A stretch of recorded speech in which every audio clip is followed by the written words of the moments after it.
BMKG mengeluarkan peringatan serius potensi hujan lebat hingga ekstrim akibat ada bibir siklon tropis baru yang diberi nama 96S terbentuk di Samudra Hindia sebelah selatan Nusa Tenggara Barat atau NTB.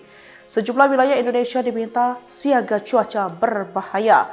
BMKG memprediksi siklon tropis akan terus meningkat di kategori 2 pada Jumat 26 Desember malam dengan kecepatan angin 95 km per jam. Adapun dampak tidak langsung hingga 26 pukul 7 waktu Indonesia bagian Barat berupa hujan dengan intensitas sedang hingga lebat di NTB dan NTT, angin kencang pesisir selatan Bali hingga NTT, tinggi gelombang kategori sedang 1,25 hingga 2,5 meter, perairan selatan Jawa Tengah hingga Jawa Timur, Samudra Hindia Selatan Jawa Tengah hingga DI Yogyakarta, perairan selatan Pulau Lombok hingga Pulau Timur dan Laut Sabo. Tinggi gelombang kategori tinggi 2,5 hingga 4 meter wilayah Selat Bali bagian selatan dan Samudra Hindia Selatan Jawa Timur hingga NTT.